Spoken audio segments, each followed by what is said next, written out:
Assalamualaikum warahmatullahi wabarakatuh. Perkenalkan, kami dari kelompok 4. Hari ini kami akan mempresentasikan hasil proyek kami, yaitu membuat aplikasi berbasis web dengan judul Vegetable Fresh PNK.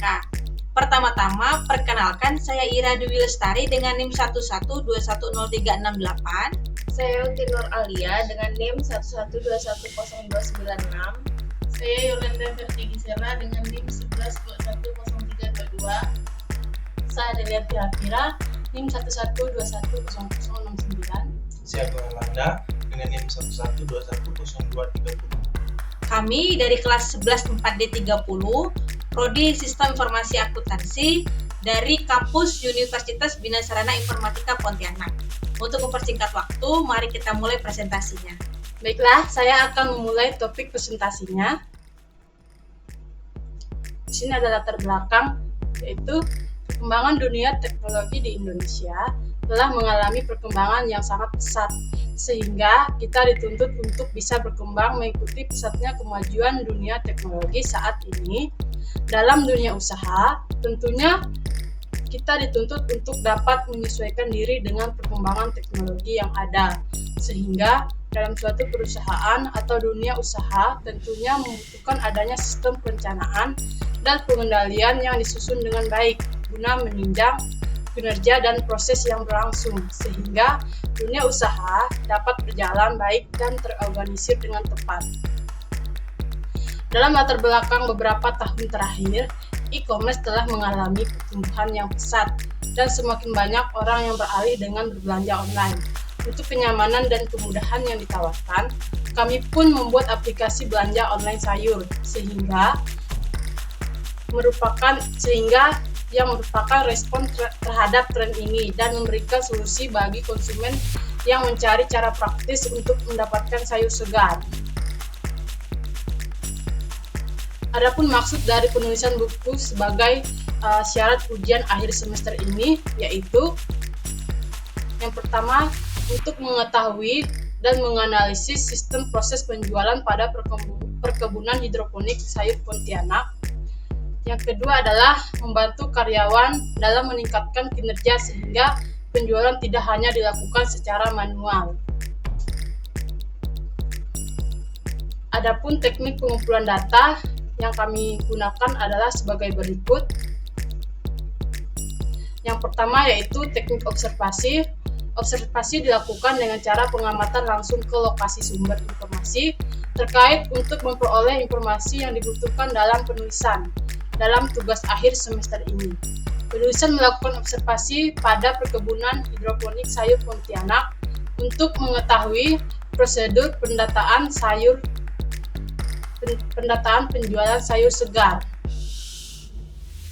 Yang kedua adalah teknik wawancara, yaitu wawancara merupakan metode pengumpulan data dengan cara mengajukan pertanyaan-pertanyaan langsung kepada narasumber yang terkait dengan permasalahan.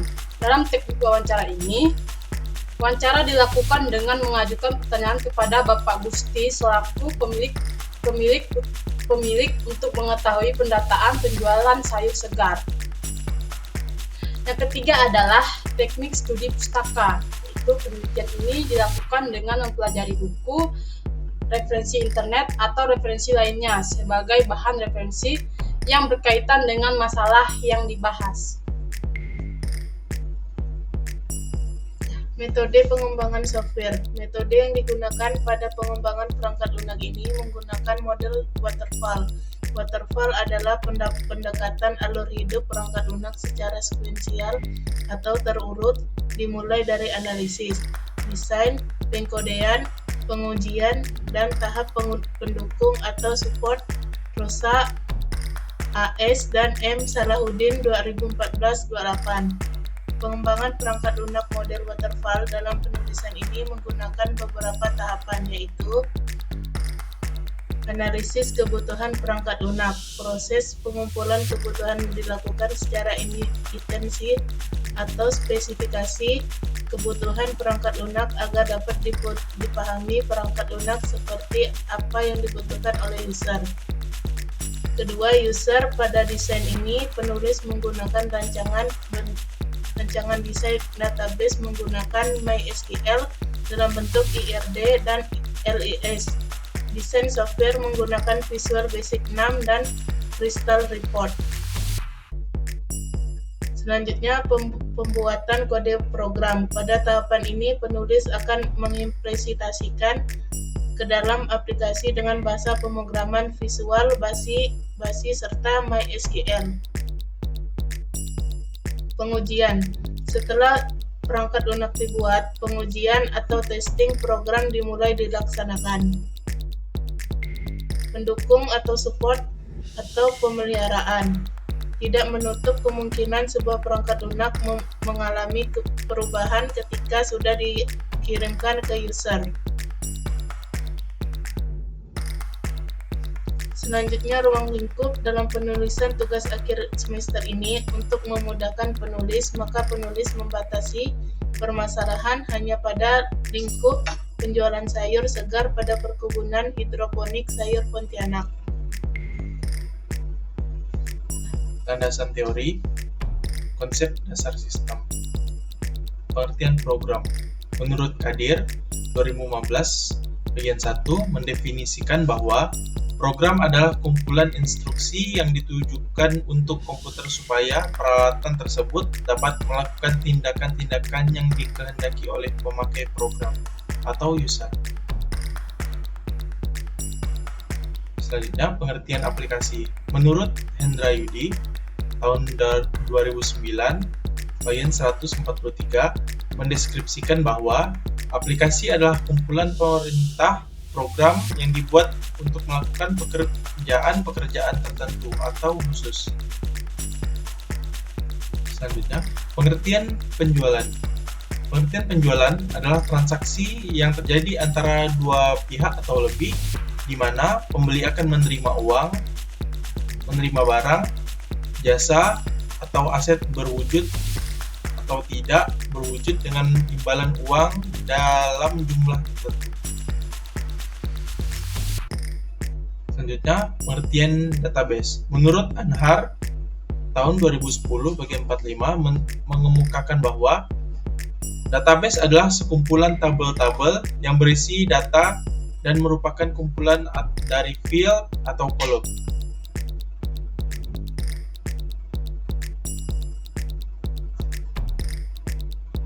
Peralatan pendukung atau tools system. Peralatan pendukung mampu mendeskripsikan sistem yang dirancang dalam tugas ujian akhir semester ini, yaitu Object Oriented Programming atau OOP dan Unified Modeling Language atau UML. Unified Modeling Language UML yang dibahas meliputi use case diagram, activity diagram, deployment diagram, dan sequence diagram. Sedangkan Object Oriented Programming atau OOP adalah antara lain NetBeans, Java, PHP MyAdmin, SAMPP, dan Black Box Testing. Selanjutnya, dalam tinjauan perusahaan, Perkebunan Hidroponik Sayur Pontianak merupakan unit pengolahan sayur segar yang bertempat di Pontianak. Adapun uraian tugas yang dilaksanakan yaitu yang pertama, penyusunan rencana strategi dan rencana bisnis terkait sayur yang dihasilkan. Yang kedua, pelaksanaan rencana strategi dan dokumen rencana bisnis terkait sayur yang dihasilkan. Sejarah perusahaan. Perkebunan Hidroponik Sayur Pontianak adalah sebuah usaha yang bergerak di bidang pengadaan sayur segar yang bertempat di Pontianak, Kalimantan Barat. Saat ini, usaha Perkebunan Hidroponik Sayur Pontianak dijalankan dan dipimpin oleh Bapak Gusti. Pada saat ini, pegawai yang bekerja ada sebanyak 11 orang. Selanjutnya, struktur organisasi pada Perkebunan Hidroponik Sayur Pontianak. Yang pertama, pemimpin. Fungsi pemimpin yaitu menetapkan dan mengawasi tugas dari admin penjualan, admin keuangan, bagian gudang, bagian kebun, dan bagian packaging dan kurir. Yang kedua, admin penjualan. Admin penjualan bertugas untuk mengelola, memfasilitasi semua kegiatan yang terkait dengan proses penjualan atau produk layanan pada suatu perusahaan. Yang ketiga, admin keuangan. Admin keuangan membantu perusahaan dalam mengelola, membelanjakan kebutuhan operasional sesuai dengan perencanaan yang telah disusun sebelumnya. Yang keempat, bagian gudang. Bagian gudang bertugas untuk memantau pemindahan barang saat distribusi dan mempersiapkan pengiriman serta menyimpan barang dan mengecek kualitas serta kualitas barang yang ada di gudang, lalu mendata keluar masuknya barang. Yang kelima, bagian kebun. Bagian kebun bertugas memastikan kelancaran operasional yang ada di kebun sayur. Yang keenam, bagian packaging. Bagian packaging melakukan pengemasan sayur dengan benar dan sehingga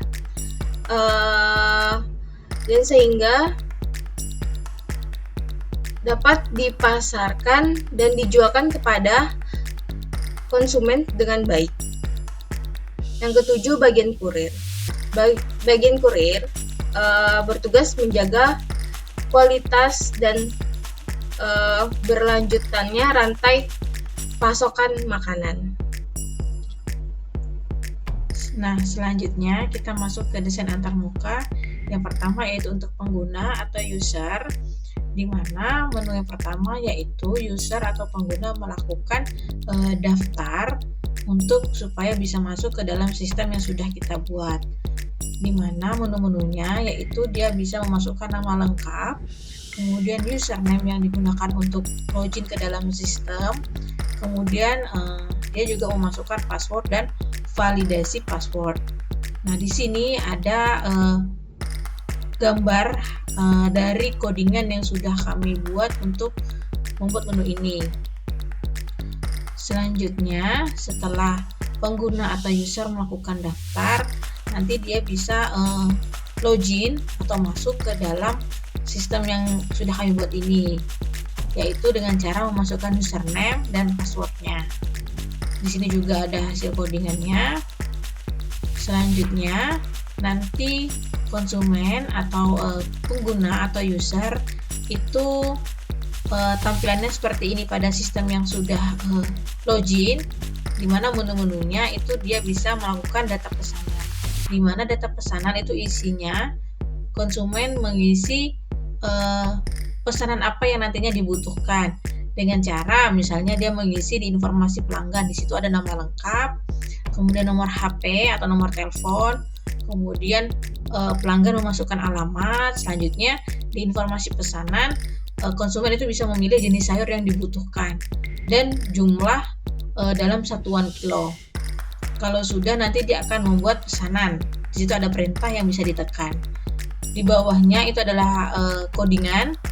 Selanjutnya, setelah dia membuat data pesanan, nanti akan ada status pesanan, di mana kalau status pesanan ini nanti sebagai konsumen atau user atau pengguna, dia bisa memantau bahwa status pemesanan dia itu dalam proses atau belum. Di bawah juga ada codingannya. Kalau sudah, nanti untuk status itu akan dilakukan konfirmasi melalui admin. Kalau sudah, nanti konsumen bisa langsung klik logout. Berikutnya, ini adalah desain antarmuka yang digunakan oleh admin. Untuk menu loginnya itu sama seperti user atau pengguna. Yang membedakan yaitu username dan password yang digunakan. Selanjutnya, yaitu kalau di tampilan untuk admin itu ada dashboard, di mana di dashboard ini memunculkan atau menampilkan pesanan yang masuk pada hari yang sedang berlangsung, kemudian pesanan yang selesai, kemudian pendapatan hari ini, dan pendapatan keseluruhan. Selanjutnya di bawahnya itu nanti ada riwayat transaksi hari ini. Jadi siapapun yang melakukan transaksi pada sistem yang sudah kami buat, nanti dia ada di situ story-nya. Selanjutnya yaitu menu di data pesanan, di mana data pesanan ini sebenarnya menunya hampir kurang lebih sama seperti yang ditampilkan pada user atau pengguna. Jadi di sini juga admin kita bisa tahu pesanan ini statusnya seperti apa. Kemudian kita juga bisa melakukan aksi seperti menghapus, seperti menerima proses pembayarannya atau mengubah proses status dari pesanan yang dipesan oleh konsumen.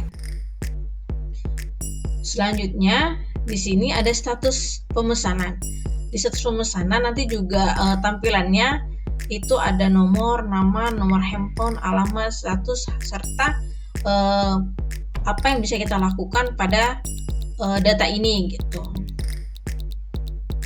Kemudian di admin itu juga memiliki akses untuk laporan, di mana nanti sebagai admin itu bisa melakukan pencetakan laporan berdasarkan bulan yang kita inginkan atau kita butuhkan. Selanjutnya kita bisa memilih status dari laporan ini masih dalam proses kah atau sudah selesai. Di mana tahap-tahapnya seperti ini. Jadi nanti kalau ada transaksi yang masuk atau ada story transaksi-transaksi yang terjadi pada bulan yang kita cari, nanti akan muncul listnya. Kemudian kita bisa tekan cetak laporan di bawah. Kemudian nanti kita bisa ekspor ke dalam PDF. Nanti hasil laporannya pun dia langsung otomatis kebuka dalam bentuk PDF, jadi bisa langsung di print atau di download. Jadi kalau mau dilaporin ke pimpinan itu bisa.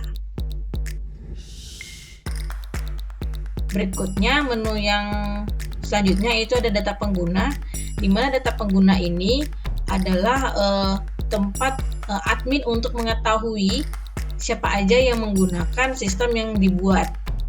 Jadi kalau nanti ada pelanggan atau user atau pengguna sistem aplikasi yang kita buat, itu nanti datanya akan terekam di sini. Selanjutnya kita admin juga bisa menambahkan admin lain lagi yang nanti boleh mengakses ini.